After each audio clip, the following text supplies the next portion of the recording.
thank you everyone for coming here and joining me on the High Ground podcast. I super appreciate it. I have been seeing all of your guys' content since before I started making content. So you guys are all awesome, and yeah, thank you for joining me here. Today we'll be talking about Revenge of the Sith. So I wanted to kind of start by going around the circle here. On my circle, we would have Dane go first, but kind of give us a background of who you are, how you got into Star Wars, and kind of and overall feelings on Revenge of the Sith. Sorry, Dane. All right. My name is Dane. I have been into Star Wars really since I can remember. I don't really remember the first time I watched it. I know that based off of what my parents and what my siblings have said, that we were exposed to the prequels first, then the OG trilogy. But I don't really remember that. I just really remember Star Wars being a part of being a part of my life. I remember that more than I remember elementary school, really. It's a true fan. No, that's awesome. Yeah, same for Alana. Yeah, so I'm Alana. Basically the same way with Dane. Like, I just don't even remember watching it. I've been watching, my family just got me into Star Wars. And yeah, and I started with the prequels as well. So that's why I have like that special love for it. Yeah. Jordan? So my name is Jordan. Kind of unlike you two, I unfortunately do remember a time without Star Wars in my life. It was not a very good 10 years of my life, just because Star Wars was in it. My first movie was actually Revenge of the Sith. My best friend at the time in the 4th grade, Really? him and his dad took me to see the movie because, when you're a kid, you just want to hang out with your friends. You low-key don't care what's going on around you as long as you hang out with your friends, Yeah. And I was like, I don't know what this movie is or who's in it or who these people are, but whatever. Cool. Screw it. And I remember leaving the theater and I was like, oh my God, like I need to know more right now. And then every weekend after that, my dad and I were in Blockbuster picking up the original trilogy and 1 and 2, and then by Revenge of the Sith when it finally came out on DVD. That's awesome. Yeah, no, I always love that question because it's such a different thing depending on when you got into it. And it doesn't necessarily matter like how old you are or anything like that, but kind of when you jumped in, it ends up being a different story. I mean, myself, I started with watching Empire Strikes Back on a VHS tape that I found that my mom had over and over again. So like, for me, Star Wars has always been a story about Luke specifically. And then we have prequels to show how we got there. But if you started with the prequels, it's a story about Anakin. And last week, some people told me that for them, it's the story of Ahsoka. Like she's the main character because they started straight with Clone Wars. So, yeah, I mean, to me, that's just awesome. So we go into Revenge of the Sith, which is a lot of people's favorite. That's like a number one. Alana, who's your favorite character in the movie? Who we started? My favorite, definitely Obi-Wan, definitely. Yeah, I gotta second that, and then afterwards, I think I actually have to go with Padme. That's my second favorite character after Obi-Wan, because let's admit it, she's super underrated in it, and it's actually a little weird to me how people don't really give her enough appreciation. Yeah, my dad and I love Padme. Like, we were just Padme stans. Like, he didn't even know what stan meant at the time. Or I guess neither did I because it was 2005. But Obi-Wan and Padme, like, top 2. Best boy, best girl. Can't tell me any different. And then, Droid, sorry, you just confirmed for me that you are recording through the actual microphone, not your headset. Okay, cool. By leaning back, I could see. Okay. It was, Sounds good. So, lean back. No, that's awesome. But I completely agree. Like, I will say they could have done more with Padme. I don't know if anyone has read the novelization from Matthew Stover or seen some of the deleted scenes and stuff where she's running around starting what will become the rebellion and getting a bunch of senators on her side and approaching Palpatine. They even had drawings of her having like a knife when she goes to meet Anakin because she's not sure if she's gonna have to handle some business, but we'll get to that, and we'll get to that shortly. All right, so we jump into the first act, right? We got the Battle of Coruscant, which, in my opinion, that's my favorite opening of a Star Wars movie because it starts with like, okay, we have a warship, and then them flying, and then they fly down, and it's like all hell is breaking loose. But what jumps out at you guys, starting with Jordan, about the first act, right? For everything from the beginning of the movie all the way up until, for me, the first act ends when Anakin finds out that he's not going to be made a master, right? Because at that point his character changes. So between those 2 points, what really jumps out at you, Jordan? I think I'm gonna have to second what you said, like the Battle of Coruscant, because I don't have a very good attention span sometimes. And so when the movie started and everything was just like, in chaos, I was like, oh, okay, I guess we're jumping right into this. That's awesome. So definitely the Battle of Coruscant for me, for sure. And just the outside portion, or when they're running around, when they're fighting Dooku, or yeah, when they're fighting Dooku, all that. Especially when they land on the Separatist droid ship, or Grievous' ship, I guess, and they, Obi-Wan does a backflip out of his starfighter. I was like, I love you already. Like, you're dramatic. We all say that Anakin's dramatic, but he wasn't jumping out of his starfighter like Obi-Wan was. So yeah, that's right?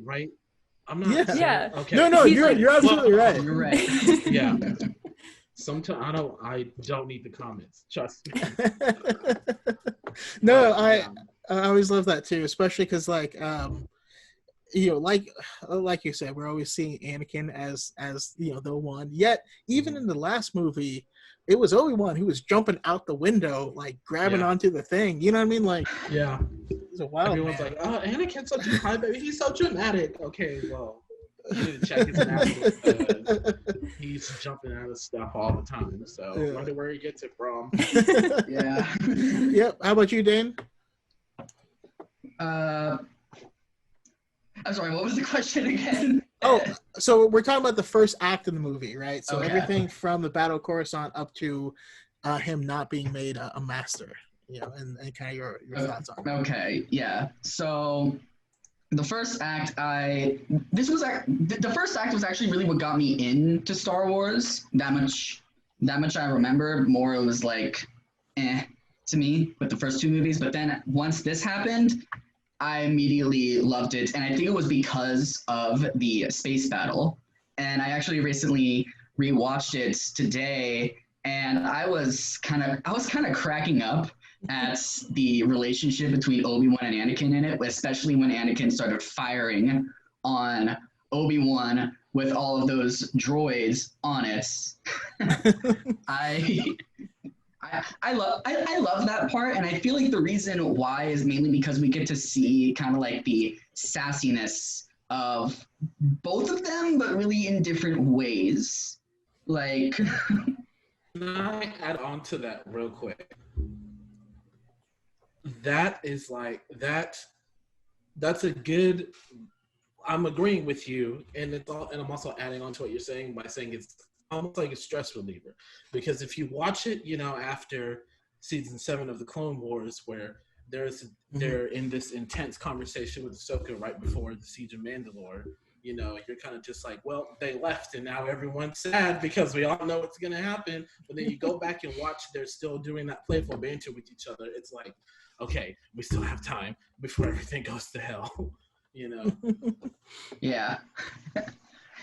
But I think my favorite part, like, overall in the first act is more like the battle between Grievous's droids and Obi-Wan and Anakin. because I feel like that's where we get to see mainly how useful R2 is.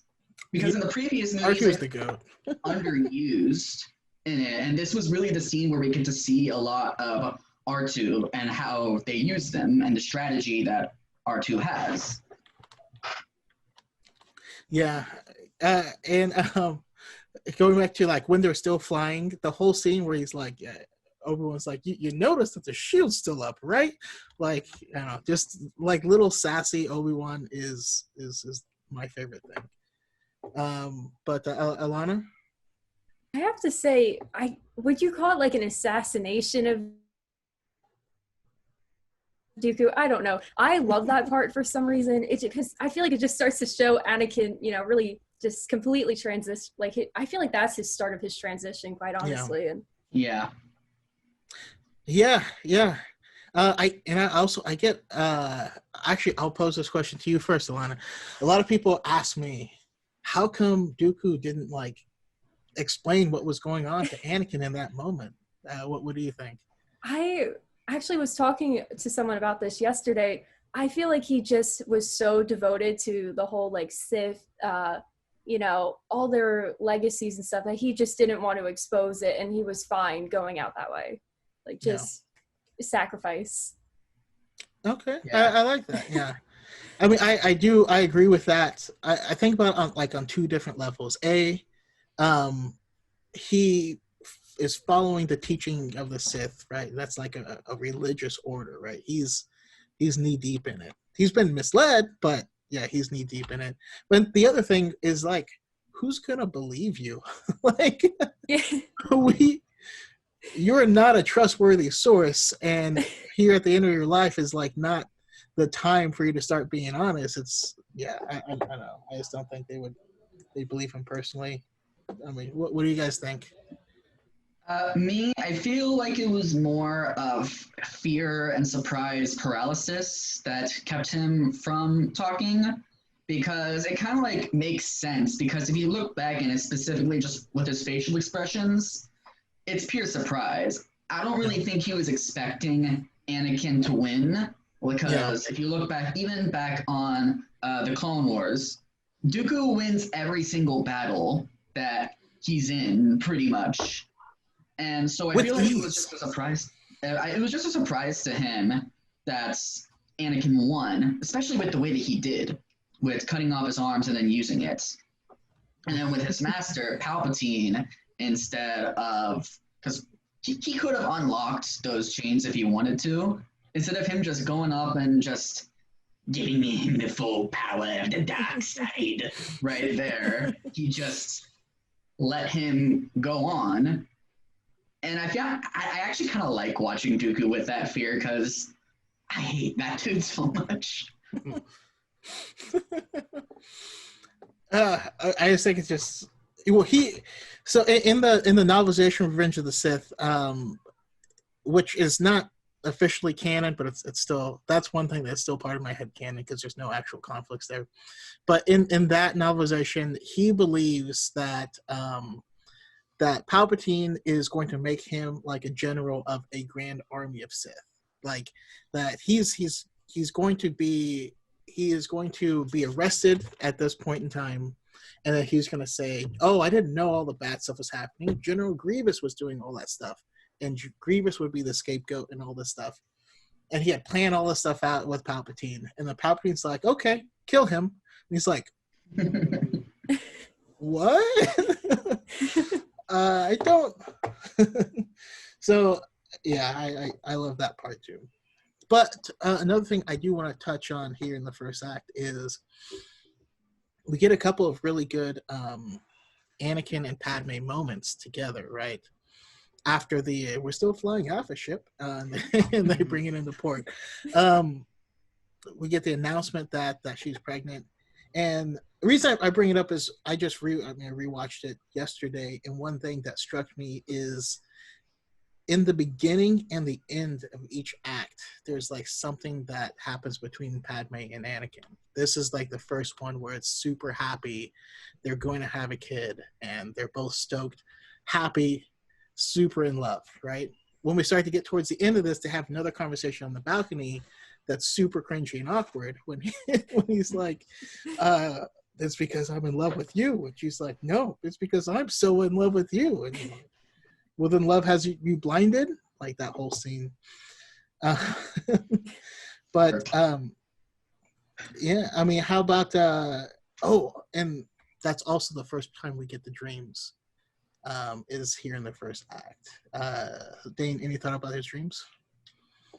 I feel like his dreams were kind of more of the dark side, kind of like just like the dark side giving him his biggest fears, because I think it was in one of the Darth Vader comics where we see the dark side just giving him all of these different fears. One of them with Palpatine being his creator. I feel like the same thing was happening with his dreams, not necessarily him looking into the future, but more of just the dark side telling him like, oh, this is your biggest fear.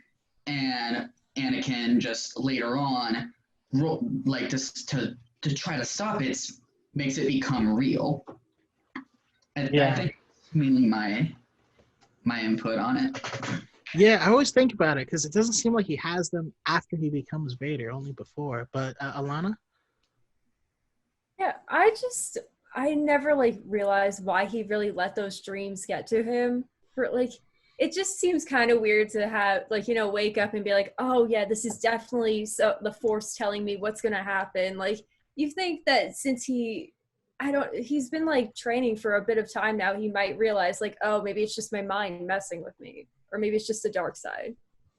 Yeah, and the other thing is, whenever you get those premonitions of the future, it's possible that your actions are going to cause it to happen, you know?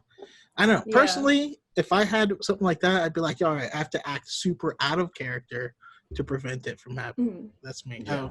Jordan? And my thing is that, you know, because by 2020, we now have the Clone Wars. Ahsoka was doing the same thing. She had visions about Padme dying herself. And she was like, well, I have to stop this. So when you heard that this happened to Ahsoka, why wouldn't you take the lessons that Master Yoda taught her and what she was going through and apply it? You know, even though I know that's technically not how it works because George Lucas wrote Revenge of the Sith in 2005, but it's just like, ugh. I mean, like, sometimes I pretend things happen differently, and I'm like, who's Darth Vader? What? No, but like Slapnuts pointed out in the chat, though, I mean, he saw the visions of his mom dying, right? And that's the first person he loved. He loved her so much. So it would, I mean, yeah, it would be very disconcerting to have the same about your wife as soon as you learn that she's pregnant. I don't know. That's rough. But I mean, overall, in the whole first act, Anakin is the champion, right? He is happy. Everything in his life is going great. I just saved the Chancellor with my best friend, saw my girl again. We're going to have a kid, like all this stuff. And then the dreams start, and then that's kind of what segues into the next one, right? So then we have the second act where, you know, he gets ordered to he's on the council, but he's not a master. Actually, I want to start with that scene because that's like it's such a good one, and like just how he handles it does not go over well. But Dane, that whole announcement. Wait, well, the announcement was what again? The master thing? Yes, yeah, he meets with the council because I have something to say to that. One, I think he should have been a master. I feel like it makes sense, especially with everything that we saw in Act 1. At one point in Act 1, Obi-Wan even like lists everything that he did right, and then Anakin goes, all thanks to your training. I feel like if Obi-Wan just said everything right there to the council, then they could have been like, all right, yeah, possibly. But at the same time, I kind of understand why they said no, mainly because they didn't really trust Sheev at that point. But I still, They were like, "Oh, he wants us to do it? No, thank you." I don't mean to interrupt you, Dane, but that's just what it felt like to me. You just summed it up. Summed it up perfectly. Alana? Oh. I basically think the same thing, you know. I couldn't word it any better. Yeah, like I just refuse to believe that Mace Windu hated Anakin that much, you know? Like, come on. Well, even though he did call his apprentice a citizen, but whatever. Oh my god, that part pissed me off. But I did see this one thing on YouTube. I forgot who it was called. I think it was Star Wars Theory, and it was kind of like explaining his actions in it, and it was because Mace Windu thought of himself as the chosen one, which, if you think about it, kind of makes sense. Like, because he would have killed Palpatine, obviously, later on, but with his hatred and distrust of Anakin, if he is the chosen one, wouldn't you, try to help him as much as possible instead of dissing him whenever you got the chance? Unless he thought of himself as the chosen one. No, I see what you're saying, especially because Mace was the youngest person to ever get on the council, and Anakin would have beat him in that. But at the same time, I still have to lean mostly on it being because of Palpatine, right? The whole appointment was because of Palpatine, of like him muscling his way onto the Jedi Council and saying, I need to have like a person in here, But yeah, I love that scene so much because it's just iconic, especially because my very first time going into Reddit's prequel memes was to see the meme of that scene, except Anakin is the planet Pluto. Like, we accept that you're part of the solar system, but we do not give you the rank of planet. My favorite meme is, I just saw it today, and I was like, this would be perfect. And I was stupid, and I didn't save it. But it was Anakin and Mason. He was like, you're on this council, we do not bring you the rank of master. And then instead of Anakin saying, what? Someone photoshopped Nick Fury's face and was like, I see the council has made a decision. It's a stupid ass decision, so I've elected to ignore it. This is the best one. This is the best one. I gotta look at more Star Wars memes. Yeah. No, it's a wonderful place to be, but don't go too deep into Reddit. Only sadness will you find. But all right, so now he's this is like really the start of the end though with Anakin, because now you see all the conflict, right? It becomes apparent to him that the Jedi don't trust him, especially we hear he talks to we also have to go around and talk about another favorite scene of mine is, have you ever heard we have to talk about Darth Plagueis the Wise. You ever heard the tragedy of Plagueis the Wise? I don't know. The scene just makes me happy. You go ahead, Jordan. It's just so hard for me to watch this movie and not be like, Ahsoka is literally on another planet, just tearing stuff up. I don't know if I'm allowed to cuss, so I'm trying not to cuss, but it's like, Ahsoka is on another planet doing all this crazy stuff. I need y'all to go help her and stop fooling around with this chancellor, because he's gonna make y'all evil and he's gonna tear everything up. Dane, your thoughts? I actually kind of like the Darth Plagueis the Wise scene. Not so much with like the crazy light show thing that's happening, or that concert. Not so much that, but really wanted to wine and dine Anakin. It was I don't know if it was just me, but I kind of got like Beyonce concert vibes the first time. And what's wrong with that, Dane? Hey, nothing's wrong with that. I love myself some Beyonce, but like, It was, I see what you're saying. It was definitely kind of off-putting because it's like supposed to be listening to this Sith story, but like Beyonce is performing Filmation. I totally get it. Alana, you have anything? I just don't understand like why Palpatine chose to tell him that at like a concert or whatever. Wasn't there a better place where he could say it? Like it just doesn't seem fitting. Like you're not like again, you're not gonna go to a Beyonce concert and sit someone down and just tell him a story. Like yeah, I was actually rewatching that scene and I was thinking, okay, if I was a director or writer, what would I have done for this? And personally, what I would have done is I would have had him meet him in Palpatine's office and then possibly have said, you know, have you heard of the tragedy of Darth Plagueis the Wise? And then maybe given him his journal and be like, read this over, but kind of like only me making him so he reads specific parts and then be like, okay, make your decision or something like that. Not necessarily tell him that he's a Sith Lord at that point. Yeah. That would definitely be, I think this should probably make you work more for me than the Jedi Order. Kind of like the same thing that he did back then, just a different setting and a slightly different things happening. Yeah. I mean, he could have made it more. Actually, I'm trying to think though, because did Palpatine know he was coming? Did he call for him, or did he show up for him? Yeah, he did call for him. Okay. Yeah, that scene, that whole scene was just low key. It was chaotic, but on a low key scale. Because the scene opens up and Anakin's running to the stage or the seats, and I'm like, "What are you doing?" Well, he's always late. Yeah, he's always late to something. Exactly. You know, he was late to his day with Palpatine, but whatever.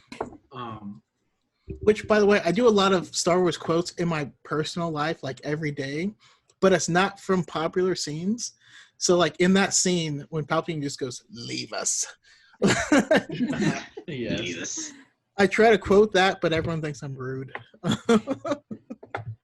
They just don't get it. Yeah. And what was the point of the other characters around him if he's just gonna leave in the first place? Like, because just on having them be there, bowing like robots, and then again, he was whining and dining Anakin. He wanted to flex. That's why he told them to leave. He had them there so he could tell them to leave so he could flex. Hey, man, you got to preheat the oven first, right? Yeah, exactly. But no, even, you know, because like I said, this was my first movie. So I didn't know all this Palpatine was the Emperor stuff. I just saw this dude talking to Anakin. But during that scene, I was like, because, you know, throughout the movie before that, I was like, oh, he's just trying to help Anakin. He's just trying to be nice. But then after he told me the tragedy of Darth Plagueis, I was like, oh no, something wrong with you. I don't know if I trust you anymore. Nobody looks at another person that slowly without it being menacing. Just yeah. And I was like, oh, I don't trust you anymore. Not from a Jedi. And he does a slow look like 3 times in that conversation. Yeah. But yeah, I mean, again, all during Space Beyonce concert. That's the new name, Space Beyonce. But yeah, so he finds out, you know, where Grievous is and all that stuff. And so also Palpatine's been pumping him up this whole time. You even remember in the second movie when he's like, "You'll be the greatest and most powerful Jedi." And this one, they're like, "I want you to lead this mission. I will question their judgment if they don't pick you." And then they pick Obi-Wan. Yeah. And I was actually, while I was rewatching this one, I was like, okay, why is he so attached to Anakin? And then I reread one of my comic books that I have. It's just a Obi-Wan and Anakin one. And in that, we find out that Palpatine has actually been manipulating him ever since he was a kid, taking him out on all these, I guess, kind of field trip things. With great interest. Yeah, with great interest. And I'm like, okay, well, this actually makes a lot of sense, and it actually kind of connects to the way that he treats Anakin in Revenge of the Sith as well, because he just does the same thing, just with him as like a 14-year-old kid in this one instead. And I find it interesting. Yeah, I mean, it's just like good luck for Palpatine, because in the first movie, his apprentice dies, and he's like, "Oh dang it, I gotta find a new one." And then he meets a little kid, Anakin. Yeah, we'll be watching your career with great interest. That's him saying, "Yep, you're the next one. All right, already found him. Let's get to work." But I also love, because this one has the next conversation with this act has the next conversation with Anakin and Padme, and this is where he's like, "I'm not the Jedi I should be. I want more, and I know I shouldn't." And it's just I don't feel like you were saying earlier, Jordan. I don't feel his fall is as drastic, as quick as a lot of people claim it is, because you can see it hinted throughout this entire film. It could, for sure.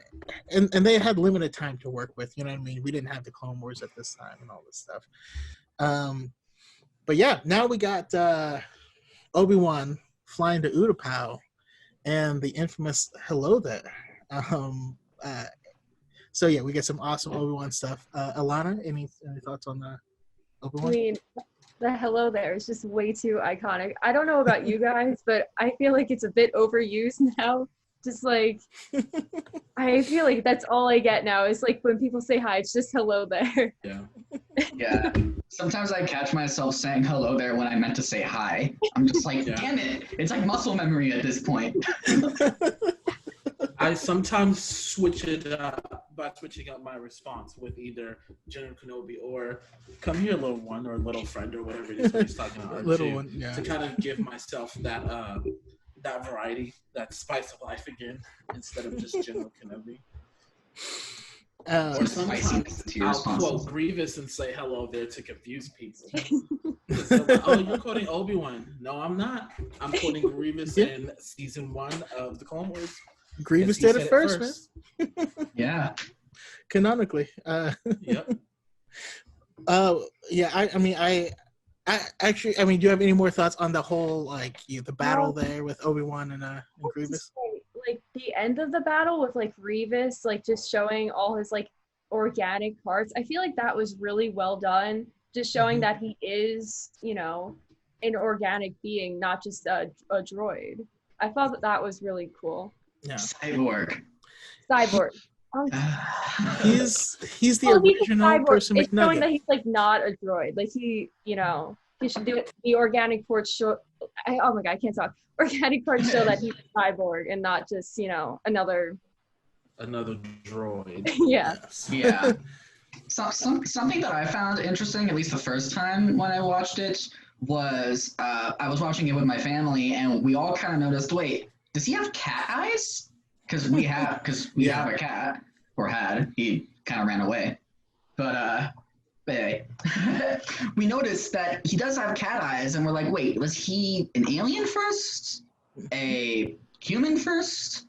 And I noticed that even when I went to school and asked people around, they would rewatch it and it would intrigue them. I feel like this was part of the writers' points to try to get people to take more interest in Grievous once Clone Wars came out.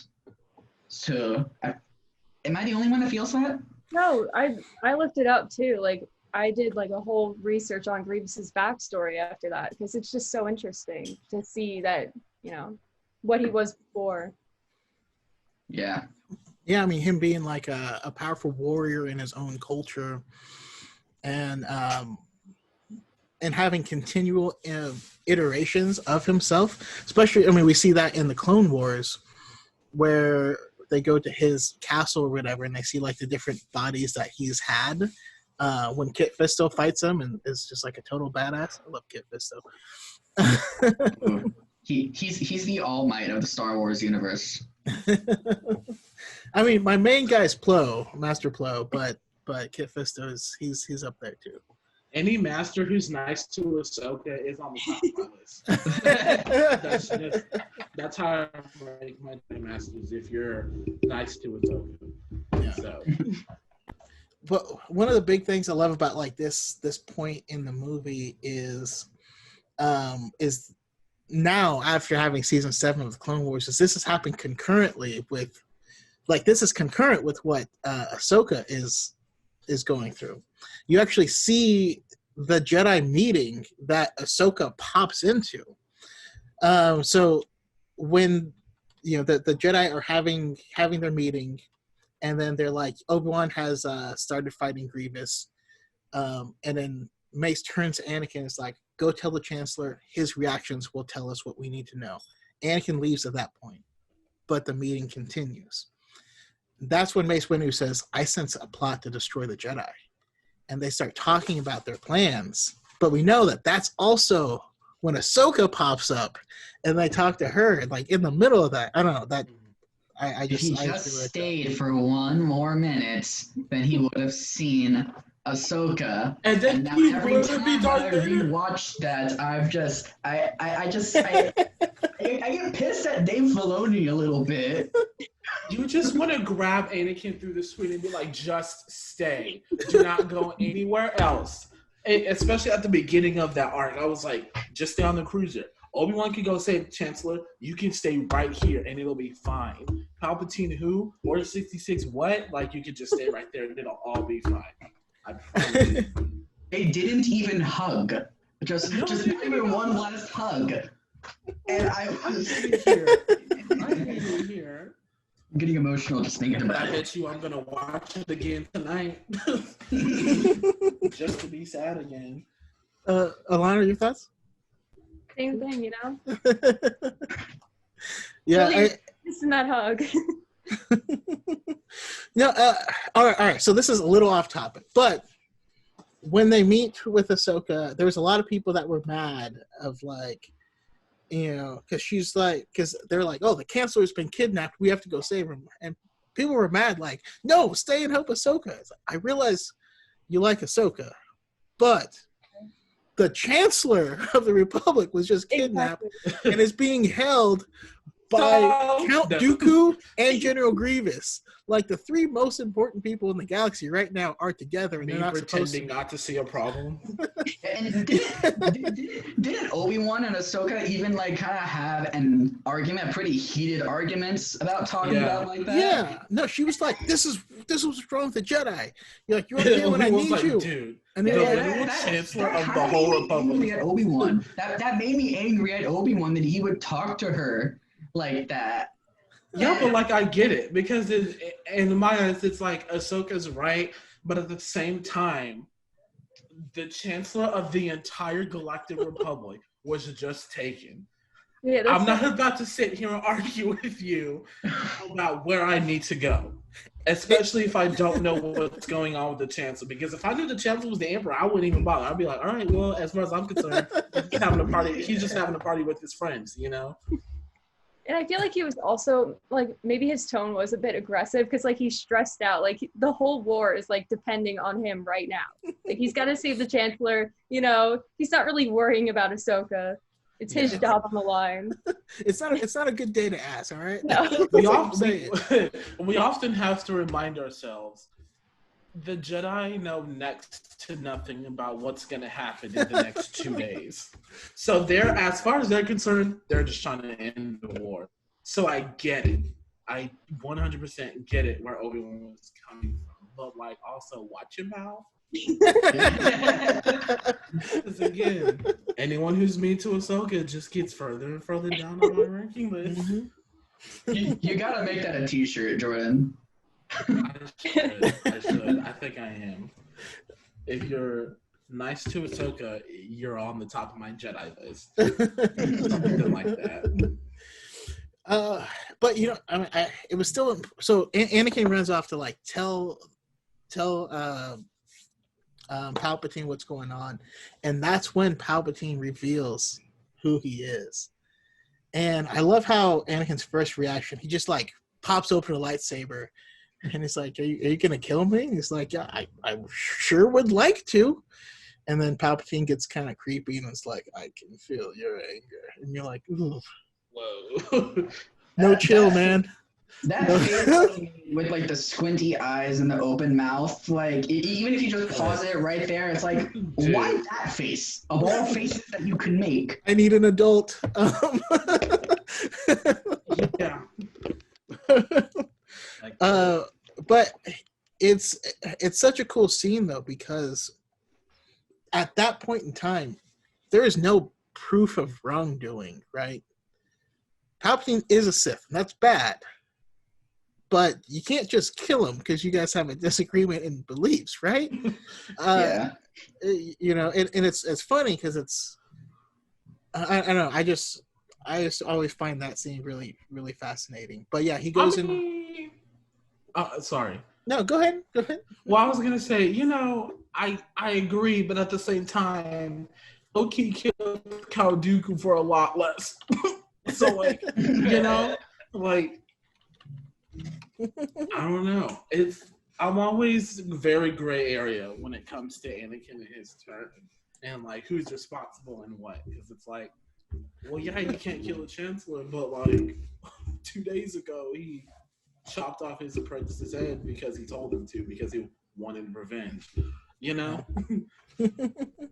Yeah. Then we kind of go to my personal favorite scene of the movie, right? So he tells, you know, Mace what's going on.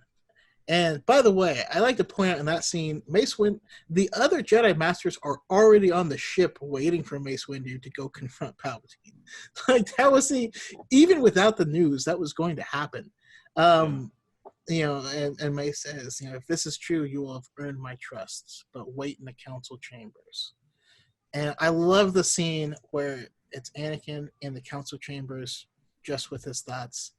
And then it's Padme on the other side of the doing the same thing. And so to me, that's like the ending connection between him and Padme is them being apart way on opposite sides, and it just being symbolic. And I don't know, that scene is beautiful. Plus, I don't know if you saw my TikTok from yesterday, but you hear Palpatine whispering to Anakin, "You know, if they kill me, you know, yes, I'm the only one that can save her." Yeah, the thing is, I actually recorded that, and I was gonna make that video as well. Then I saw that and I put it in my drafts like a day before you posted it. And then once I saw that, I'm like, well, crap, now I can't post it. No, that's fine. There's no, I don't know, people get weird like, oh, you copied this video, and like, I didn't see it. I don't care. I don't own Star Wars. You know, it is what it is. But Alana, any thoughts? Yeah, like I love what you were saying. I never really thought of it as like a symbolic, you know, the separation of Anakin and Padme. And that's just like really interesting to me that, you know. I also want to point out Hayden Christensen's acting on that one, especially with the tear, because like the first 50 times I watched it, I did not notice that tear. And then when I watched it this week, I'm like, holy crap, he's a much better actor than I originally thought, especially with the crying, because the only time we've seen that before was in episode 2, and there it felt a little forced, while in this one it felt appropriate. Am I the only one that has that opinion? No, I because in this scene, I did the right thing by what I've been taught, but it's not the right thing in my heart.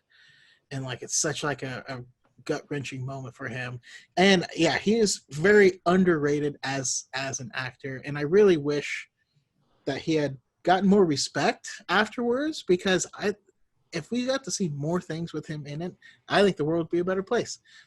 That's just me. Jordan? I'm just agreeing with you. You know, the world needs more Hayden Christensen, and you deserve it, quite frankly. And Jake Lloyd. Poor Jake Lloyd. That's a whole other topic of conversation, though. Yeah. I just feel like the prequel cast in general just deserve far better than early day internet bullying, you know? Yeah. But that's just me. But I agree with you guys about, you know, that scene was just great. One of the last times I watched it, I actually teared up with it, and I was like, I've seen this movie 50 times at this point. What is happening to me? You know? Yeah. But well, I mean, while we're on that subject, I think there's no more tragic experience of it than Ahmed Best, the guy who played Jar Jar Binks, and like him getting to the point of, you know, nearly committing suicide over it. and how much the Star Wars fandom has welcomed him back now that all those people that loved him as a kid are now adults. And right now, he is a Jedi Master, Kelleran Beck, and he hosts like a little kid's Star Wars show called Star Wars Temple. It's kind of like, I don't know how old you guys are if you remember Temple of the Lost, Legend of the Hidden Temple on Nickelodeon. It's kind of similar to that, but Star Wars vibes. I don't know. It's just like a comeback story that like just makes me super happy to hear. Yeah, sure. I agree. All right, so then we have what comes next, the actual confrontation with Mr. the Senate. I saw a meme earlier today when it was Mace Windu saying, "Under arrest will decide your fate," and then he goes, "I am under arrest," and he goes, "Gotcha," and then the movie ends. No, but we have that whole confrontation, and I know that the choreography is not good with the other Jedi Masters, Seishi Tin, and the other person is blanking out in my mind, but they die instantly, and just Kit Fisto and Mace Windu are there. Yeah, but I think that's mainly to show exactly how powerful and experienced Palpatine is as a Sith. Like, we got Kit Fisto and two other people who are pretty well known, and fans already know how powerful they are. So seeing them die as quickly as it was, I feel like that's more to tell the people watching it for the first time, oh man, this guy is not someone that you should mess with. Yeah, exactly. And we get that whole fight. Alana, any thoughts on the whole fight? The fight. Oh, well, I have a question. Yeah. Do you guys think that Mace Windu could have survived the fall? Because I know a lot of people are saying that it could be possible because like Maul survives and exactly. Yeah, because Samuel L. Jackson himself said that he talked to George Lucas, and both of them were like, "Yeah, sure, Mace Windu can be alive." Yes. But personally, mainly because of how much I don't like him, the character, I don't want him to be alive. I would much rather have him be like a red marking on the pavements. I would much rather have that be it. I mean, personally, I think he's dead myself. I wouldn't be opposed to doing some fan fiction, but what if he survived? But when you rewatch it, he gets electrocuted with no lightsaber, no hand, for a good clip before he goes out the window. Like, it's not a good time. And because I made a post about it, people were saying he was still screaming when he went out the window, but he wasn't. He was screaming when he was getting electrocuted. He's silent out the window. I don't think he was conscious, and if so, he had a bad day.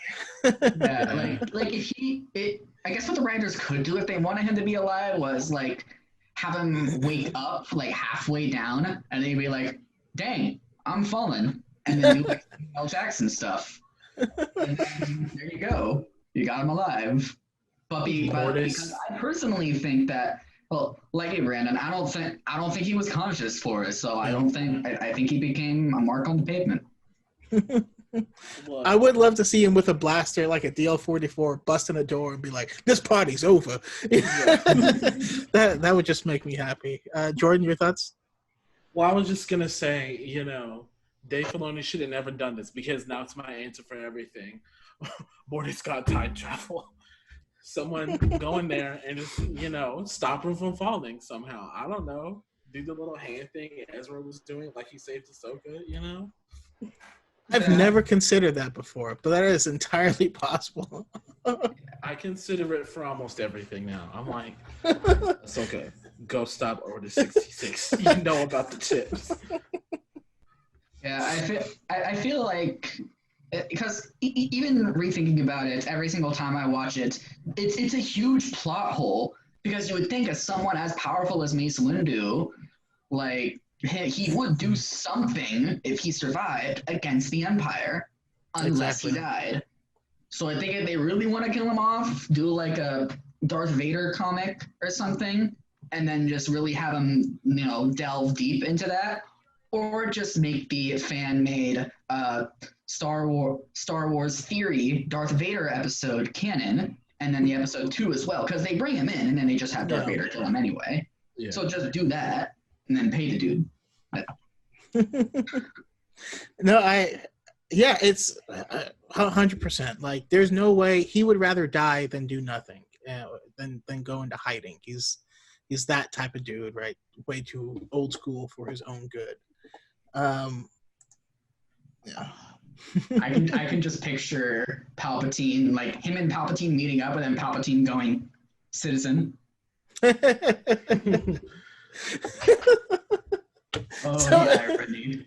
Citizen. In Mace Windu's defense, I feel like a lot of people blame him for all the bad things when he's actually just the spokesperson. Like, he's the head of the council, so he announced the entire council's decisions. They're not always his. He could have voted against them for all we know, but he probably didn't. Anyways. I know who I blame. I don't know if I want to go there right now. All right, but then we get the official turning, right? Anakin jumps in, does his thing, and then becomes Darth Vader. And so to me, that's the, like, that announcement is the end of that act. And then we get one of what I feel is the most iconic scenes of movie history, is Anakin marching on the temple with the troops behind him, like, with the music. Oh my God, it's so good. But yeah, First Legion. Oof. Yes. That you don't want to go up against them for sure. But yeah, I mean, your guys' thoughts. I mean, we're talking all of Order 66, younglings, the March on the Temple, all of it. We'll start with Dane. I feel like the only thing that they should have done is, just from a logical standpoint, since I do in fact support the Empire, I would have Anakin be like, "Yo, I'm not gonna kill you guys, but the Jedi are corrupt. Maybe you could help me bring justice," and then have them be the first batch of Inquisitors. That's what I would have done. But I would have kept everything the same. Just make sure that the younglings become Inquisitors. Boom. That's it. Alana? Just the whole youngling scene. It just, I know it shouldn't be funny, but it's just hysterical, just.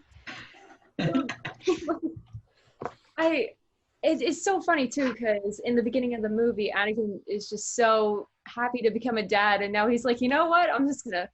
That's all going out the window right now. I'm gonna prove myself to be a horrible father right now. Just. Imagine if Luke found out about that. He would not be happy. I think didn't he? And then boom. I don't think he did. He never found out, like, even years after.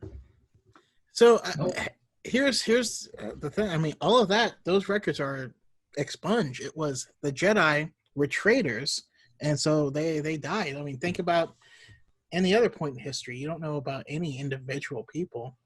And Anakin's love for his father was just that. It was love for a father. If you had no idea of any of the bad stuff, your dad was out doing terrible things and you grew up with a single mom or whatever, you would still like, I want to meet him. I don't know that any of these things are true or whatever. I still want to meet him. And like, it's that pureness of love that brought it back. But yeah, I think if Luke did more research, yeah, might have switched things up. But Jordan, Order 66. It was, and you can include all the other Jedis that we see. What?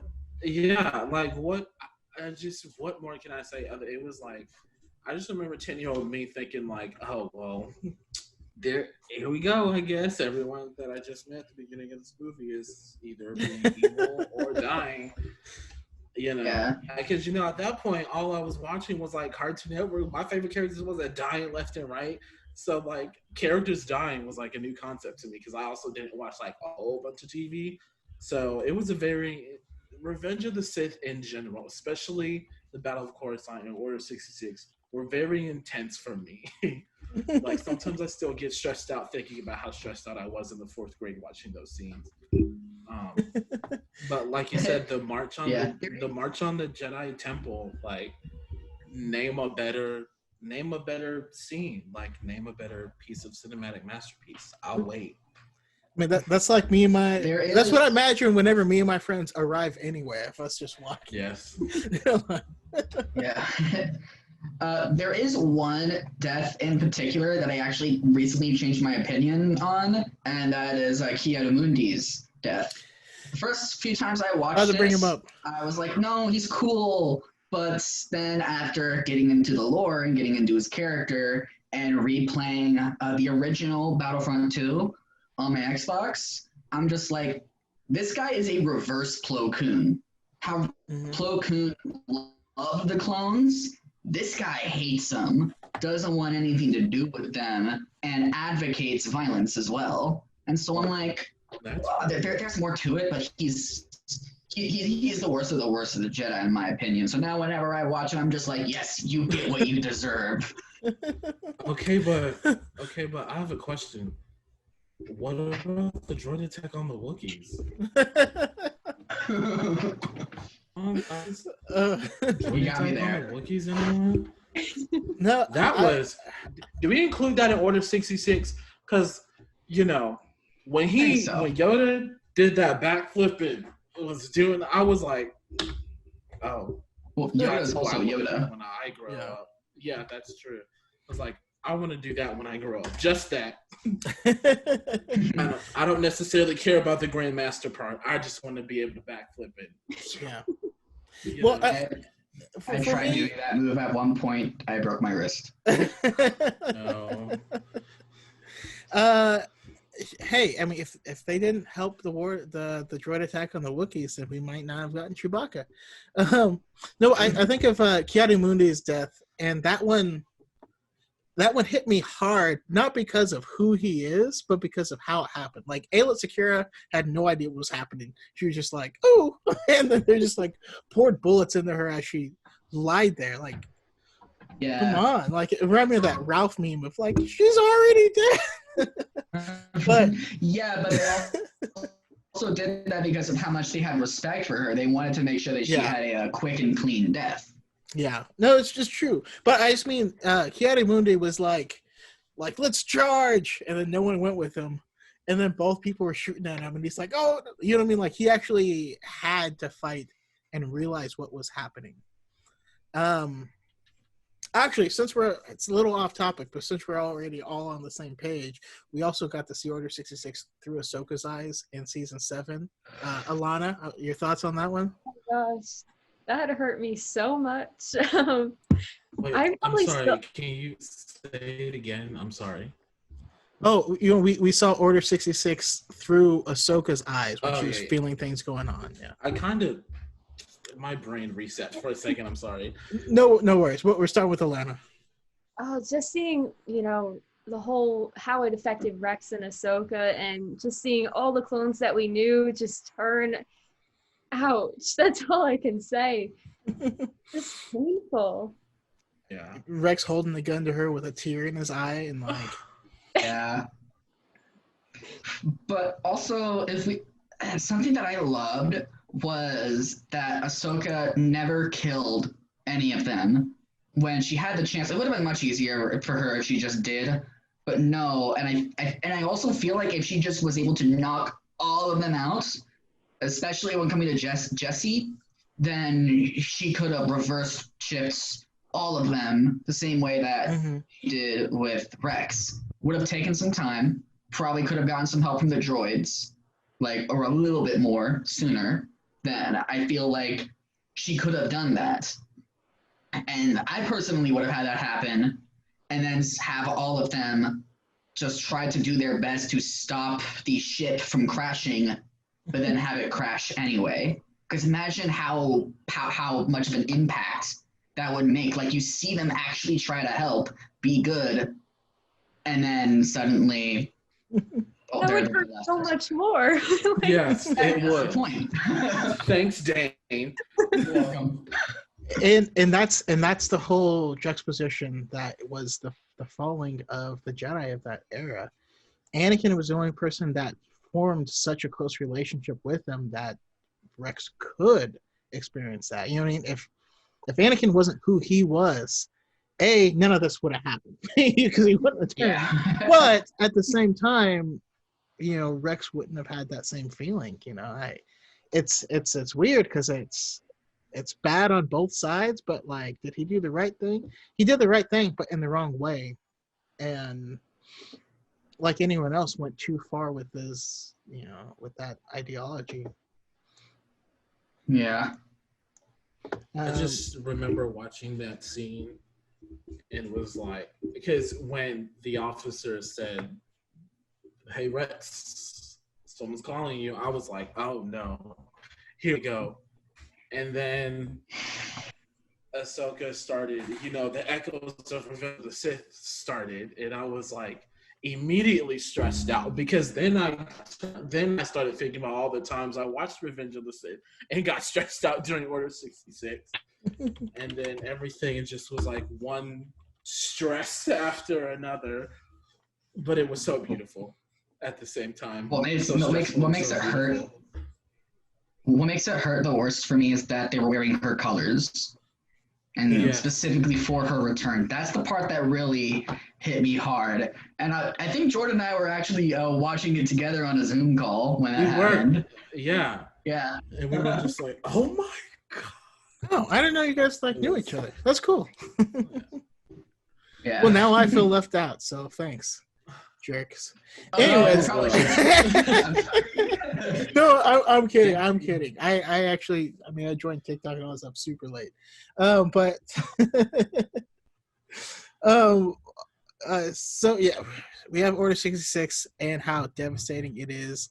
One thing I always love is in the novelization from Matthew Stover, Commander Cody, Obi-Wan arrives. Commander Cody's like, "Hey, you dropped this," hands him his lightsaber, and then starts taking it up. And then he gets the Order 66, and he's like, "I wish you'd have told me before I gave him back his bloody lightsaber." It always makes me laugh. We should get something like that on StarWars.com or like YouTube, like a little animated thing, like 2D animation or something like that. Maybe we could even get like a little parody skit of that in Forces of Destiny, because that would be pretty funny to see. Yes. All right, so then after all this crap hits the fan, we get the first of the Anakin and Padme's talks on this one, which is when he comes back and is telling her. But at this point, right? So we already saw that they were separated, and now at this point, he's lying to her, right? Of like, what's going on? He just killed a bunch of younglings. I can only hope that Obi-Wan stayed loyal and all this stuff. I mean, it's a rough conversation.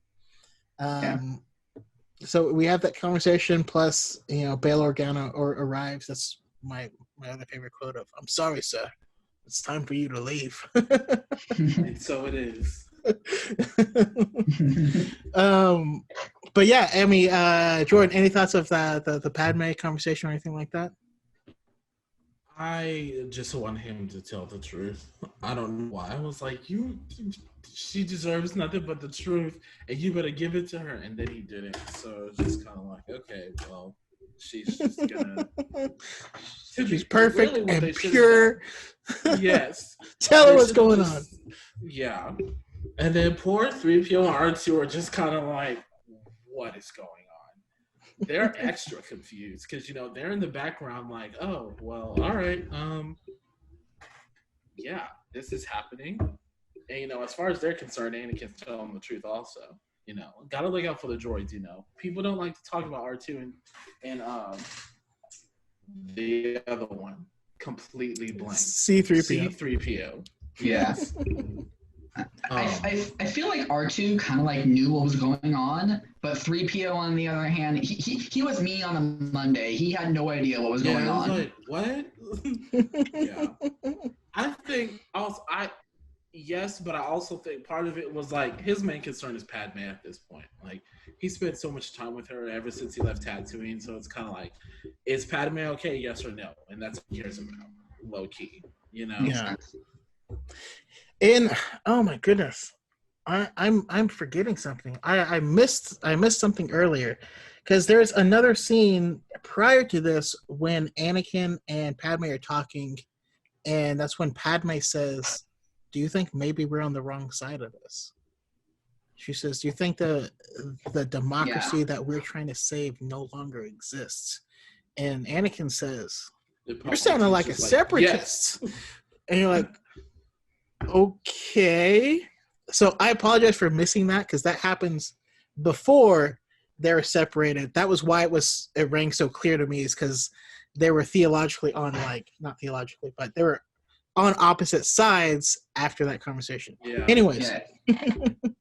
In a storytelling standpoint, I really like that scene because it kind of see how easily people can flip-flop between opinions and how fast. Like with Padme, and this is one of the major reasons for why I love her. She's always thinking strategically and logically, thinking of the worst outcomes, and one of them was, what if the Jedi are not what we think they are?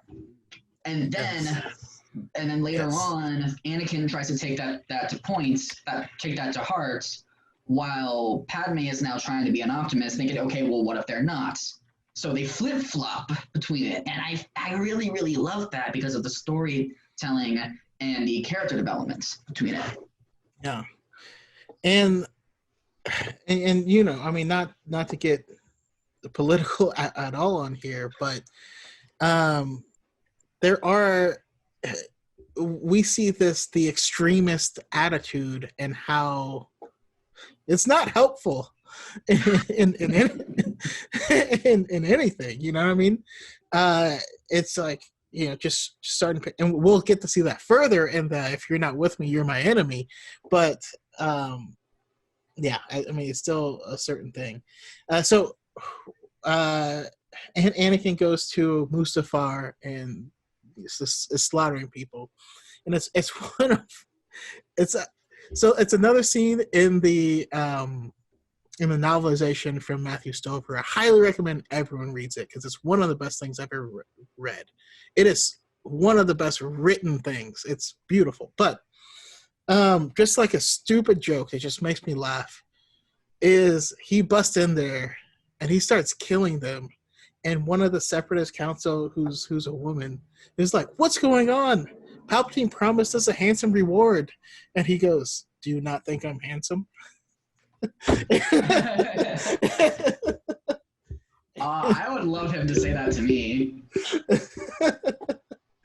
And you're like, damn, all right, that's cold, but that's good. Like, good job there, I guess. That down. But yeah, so we get that whole end scene. Obi-Wan confronts Padme, and he's again being tricky. He's always tricky. Obi-Wan. He's just like, he without words convinces her to reveal Anakin's location. So yeah, let's go and just talk about the end of it. Right? She shows up. They talk. No, actually, I want to just start with that. With them talking. Jordan, we get that last conversation with Anakin and Padme that does not go well. What were your thoughts on it? I just wanted him to leave with her so bad. I keep going back to this point of, I like to, whenever I read the Clone Wars or Revenge of the Sith, I pretend I don't know what's going on, because I know how I want it to go, and it's not going to go that way. But I just needed him to listen to her so they could just leave, go to the outer rim or something. I don't know. But, she was trying so hard to be like, we can leave and leave all this behind and be done with it. The government, you don't have to be a Jedi anymore. I won't be a senator. Let's live as normal of a life as possible because you just killed 30 children. You know. More. Yeah, I mean, yeah, way more. And Dane, your thoughts on it? Yeah, kind of the same as Jordan, but like he already fell to the dark side at that point, and I feel like when he saw Padme, like even before they even talked, just her coming in, that was when like, okay, I am going to rule the galaxy. I am going to do all of these things in the dark side for her. Because I don't really think he was blinded by the dark side. I feel like he was just like blinded by love that's led him to the dark side. And that's really the main reason for why he's like, don't you see, we don't have to run away. We can do what we want. I can overthrow the Emperor. Because he could have. Yeah. Yeah, absolutely. Alana? I completely agree. And I feel like he's kind of annoyed to like at Padme a little bit because she's not really fully understanding that he did this all for her, and he's just like, come on, like just understand, I'm doing this for you right now, just come with me, you know, we'll live a happy life, but or a life together. I don't know if it would be happy, but yeah. Yeah, and I mean, that's also, go ahead. I was just gonna say also you could flip it because like I said, I want Anakin to go away with her, but also what if Padme just joined her and like they overthrew Palpatine and she can be Empress Padme? Like, I don't see a problem with that either. Yeah, I feel legitimately that would have been the better thing for the galaxy. Yeah, because the thing is, I love Padme. She would have been an amazing Empress. She would have been an amazing leader with Vader's raw strength and Padme being possibly the most intelligent and strategic, being in Star Wars besides Chief Palpatine. Those two could have achieved a lot, and they wouldn't even need propaganda because everybody would have just loved them immediately. And then Obi-Wan could have just been like their right-hand guy. Yeah, and Luke and Leia would have been prodigies, and Luke and Leia would have been Inquisitors. Just think about it.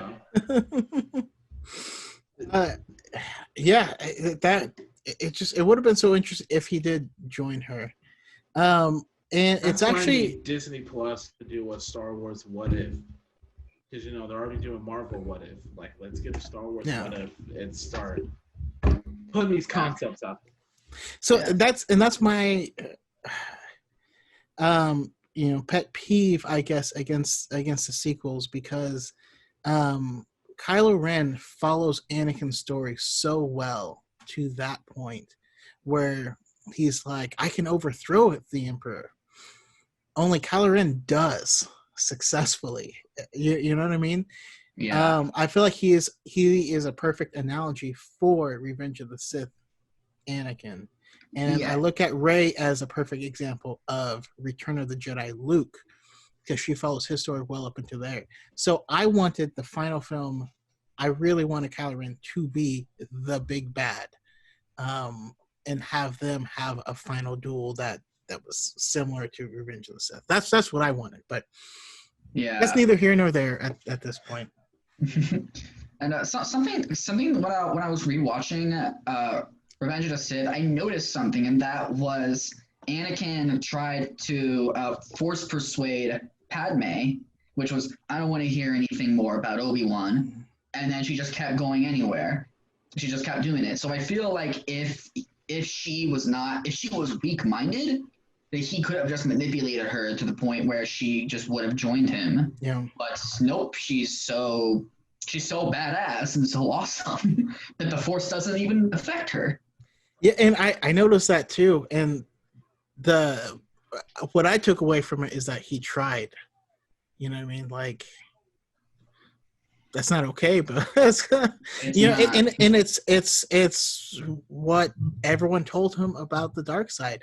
And that's why I love Anakin as a character, is because everything that turned him, they were all good and wonderful qualities. He loved her so much that he would do anything to save her. But sometimes too much is too much, you know? Like, give her space, bruh. and even way back in the conversation with Padme, when he first tells her, you die in childbirth, what's the first thing she says? And the baby. Yes. Is the baby okay? That's all she cares about. You know, it makes it very plain and clear that his actions to save her is not what she wanted. That is not what she would do. She would sacrifice her life for her unborn kid any day of the week. That's not even a question, you know? But all right, so the end of the movie, I mean, we'll do it in two pieces because we get some dialogue. We get Obi-Wan coming out in the Superman pose, just standing there at the top of the ramp. You did this. You took her from me. Your anger and your lust for power have already done that. I surprised myself with that. Oh yeah, I love that. I love that scene. Alana, any thoughts on that? Yeah, just Obi-Wan like coming out, dropping his robes with the whole pose. You know, he was like so ready for that. He was waiting. Like he had a whole plane ride to just decide he was 500, not only finished but done with whatever Anakin was doing. Like, you know what? I'm gonna need to recut that scene so that when he drops the robe, it goes, I think you know what it's about. And it's because, you know, it's just funny because he was telling Yoda how he like refuses to like go up against Anakin, but then he was like, you know what? It's time because I've had enough. Like I said, I'm not only finished, but I'm done. Yeah. That's why Obi-Wan is my favorite, because he was like, will I actually not kill this man? We'll see. Yeah. See, the only thing that really has me cracking up about that scene is only Sith deal in absolutes. That's an absolute.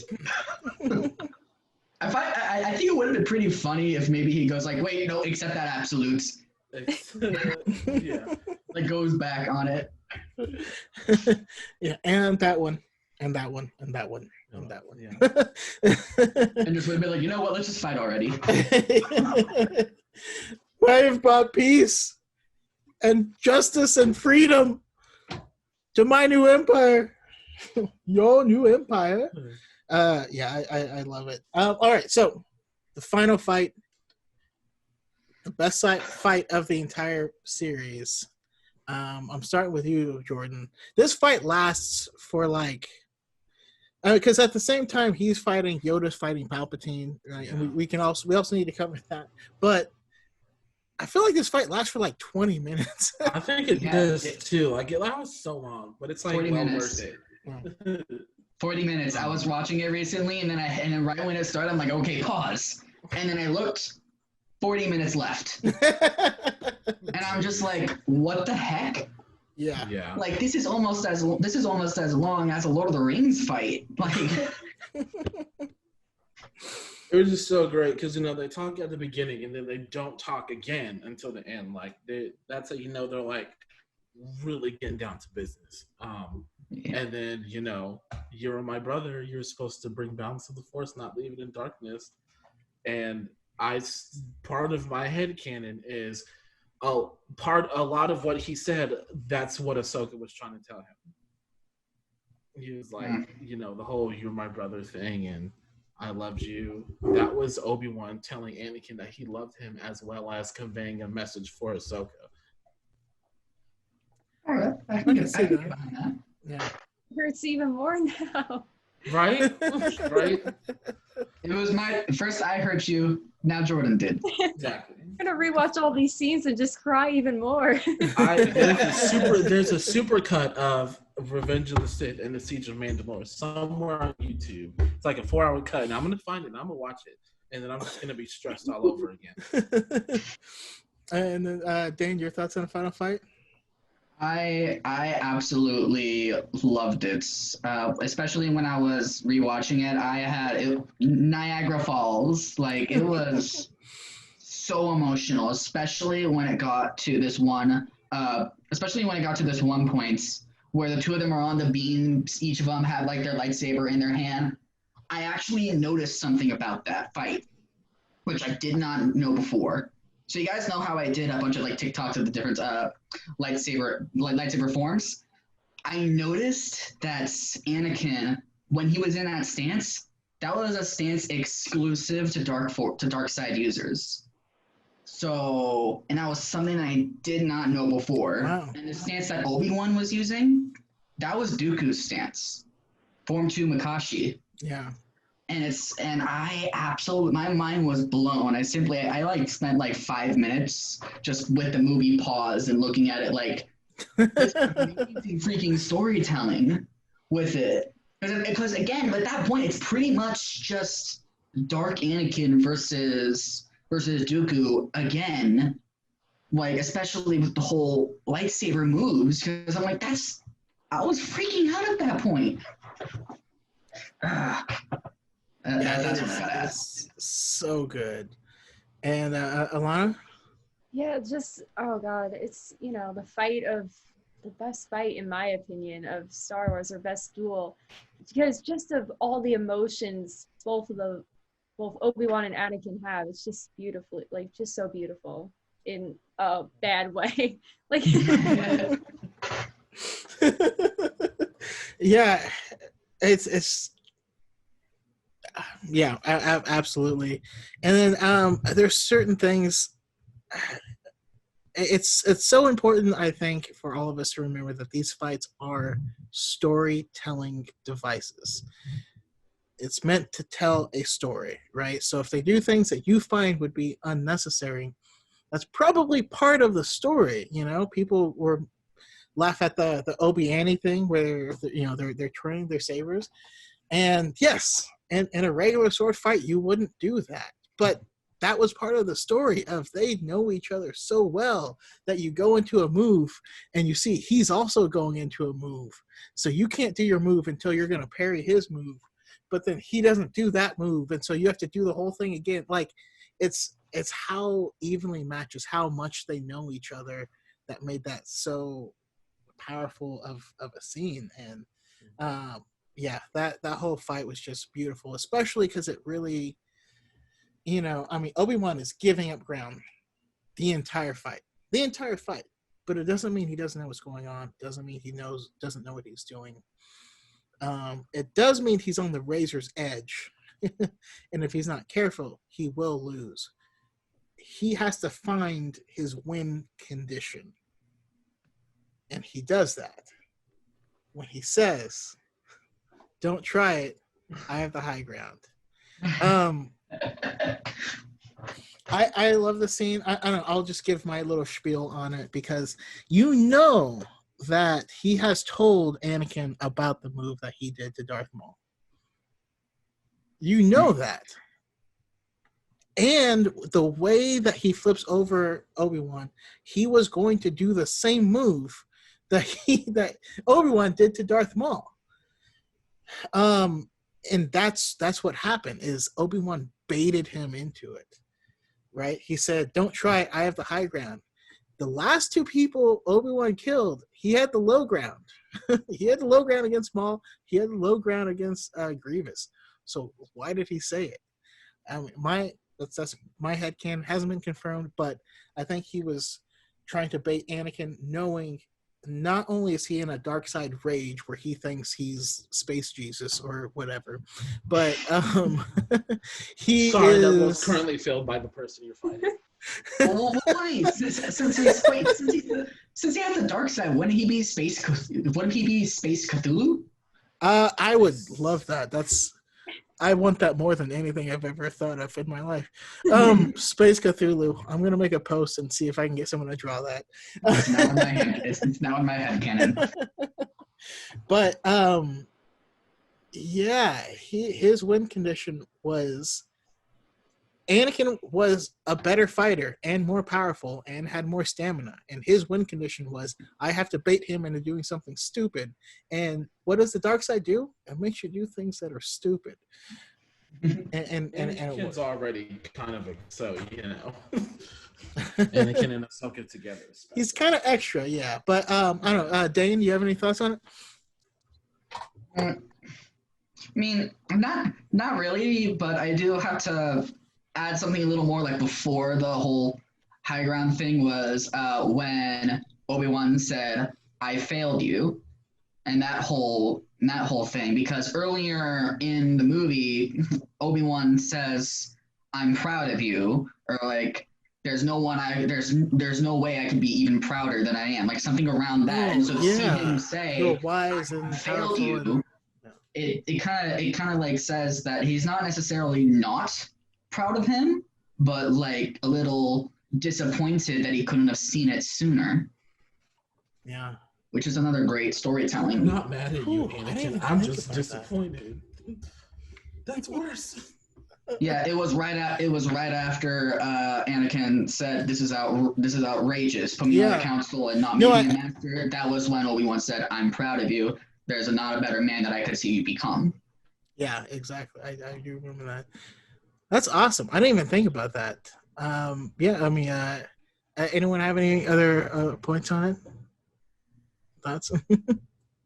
No, I mean, it was a beautiful fight. But yeah, so at the same time, we have Yoda is fighting Palpatine, and it's not going well. Can I at least say, though, that the introduction, when Yoda walks in, just like flexes, and the two guards just like, bah! Yeah. That was sick. If so powerful you are, why leave? And I was like, it's about to go down. That's the only scene that makes me like Yoda. The only scene that makes me like him. Yeah, I mean, but Palpatine was too much of a monster, and like really only Mace was a match for him, specifically because of Mace's style of fighting. But yeah, I don't know. This was such a good, like, I was so happy rewatching all this stuff. But all right, let's go. Final scene, we have Padme is dying, and we have, Vader is rising, and if you can hear the heartbeats in it and all this stuff. What's going on? I can't remember who I started with last time. I'm kind of lost, so I'll start at the beginning. Dane. I think you started with Jordan last time. Okay. But with this scene, it was it's very emotional, like, because she's not dying because of anything physical. It's more like, and the droid even says she's just lost the will to live. There's nothing wrong with her organs. She's completely healthy. She just doesn't want to live anymore. And at first I find that a little stupid, like, and everybody says like, "Oh, she died of sadness." But then later on, once we get to Vader, Palpatine says she died, you killed her, which brought me to thinking, hold up, this doesn't seem right. So I did a little bit of research, and how does Palpatine know she's dead?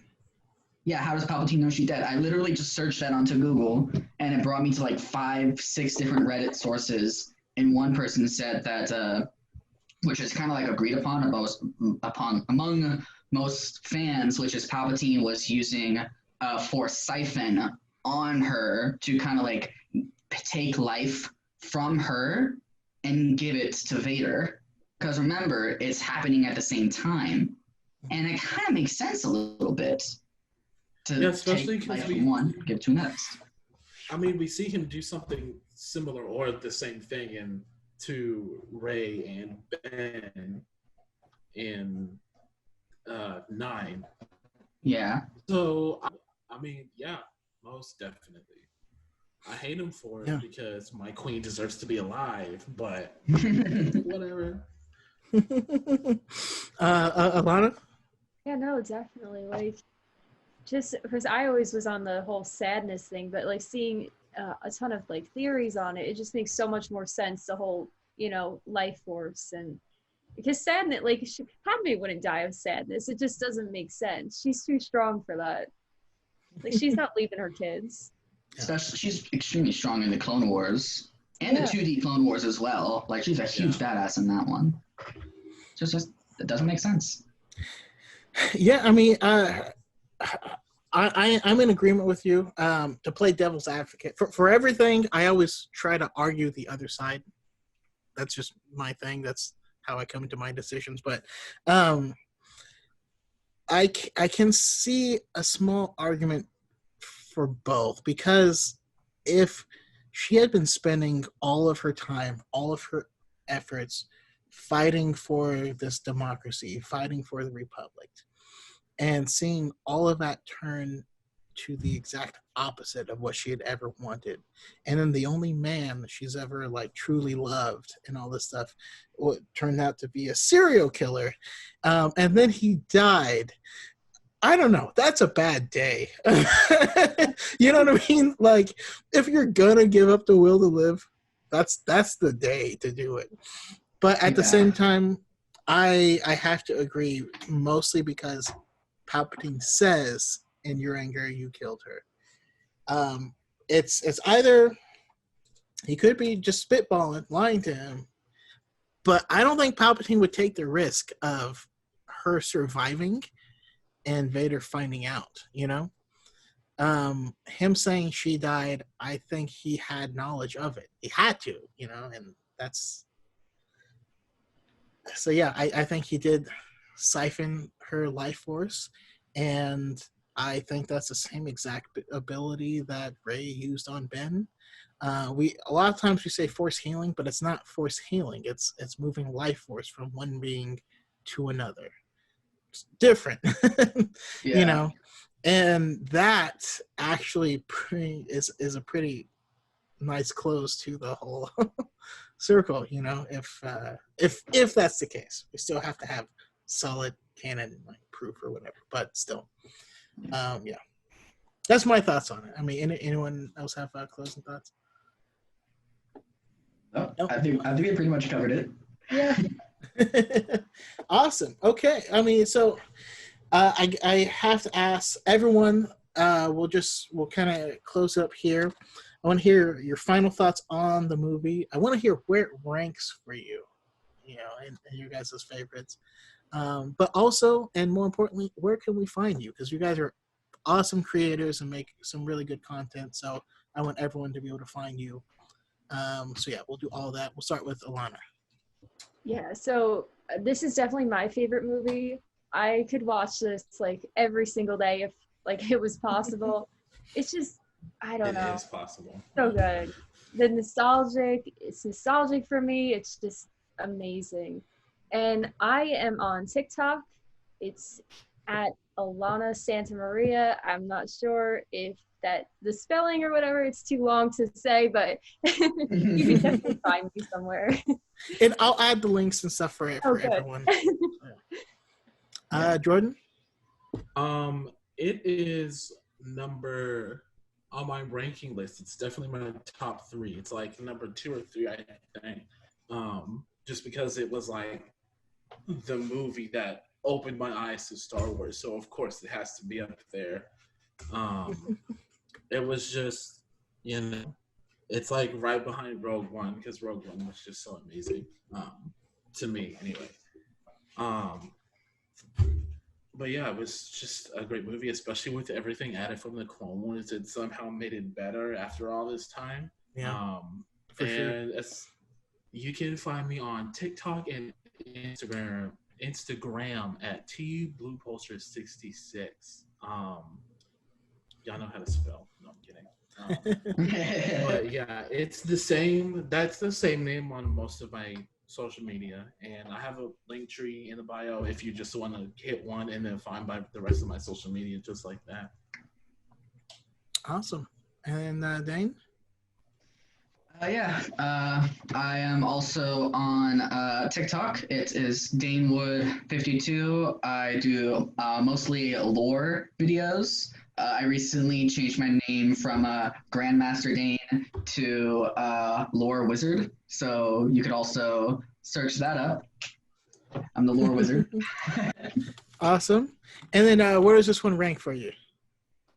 Number 2, my personal favorite is The Force Awakens, because it's just refreshing, in my opinion. Because I love the new characters. I loved Finn and Poe were my favorite. I think they should have. We can all agree that they should have ended up together. I have so many strong opinions. Can I come back next week to talk about these strong opinions? Oh, yeah, just let me know. You just let me know if you need somebody to talk about Finn and Poe, and I'll be right here, ready to clicking to enter. I'm sorry. But I love Force Awakens so much. I can watch it all day, every day, and like watch it at the same time that I watch Black Clover on. I can do that anytime. Black Clover is back. I know, it's my favorite anime. Okay. Sorry, I'm getting off topic. Awesome. I love hearing it. For me, it is it's my number 4, and I hesitate to say it because I love it so much. People like it's not in your top 3. That means you don't like it. No, it means I love too much. I'm like Anakin. This it's too much love, and it's gonna turn things sour, But it's my number 4 movie, and it's just a phenomenal film. But I just want to thank all you guys for being willing to come on and talk Star Wars with me. I have to say, like, doing this podcast has been awesome because, I mean, you know how the community can be. There can be toxicity. There can be negativity. So it's so awesome to just talk to people that love Star Wars and talk to them about what they love. Thank you so much for inviting me. Yes, thank Man, you. I had nothing to do today, and before I played, I was playing Battlefront 2. I lost like 4 matches straight, even as Obi-Wan, and I'm just like, come on, guys. So this definitely lifted up my day. I appreciate it, and I hope to have all of you guys on here again. Jordan, definitely with Rogue One. Dane with Force Awakens, as those are your 2 favorites. Elena, I'll find out more about this one was your favorite, but I want to have you back. But I love all you guys. I want to talk about Finn Poe. Oh yeah, me too. We'll get there. Actually, I want to do a representation episode specifically. So awesome. Yeah. I'll keep everyone in mind for that too. But thank you so much for joining me here on the High Ground podcast. It's awesome. I love all you guys, and may the Force be with you always. May the Force be with you too.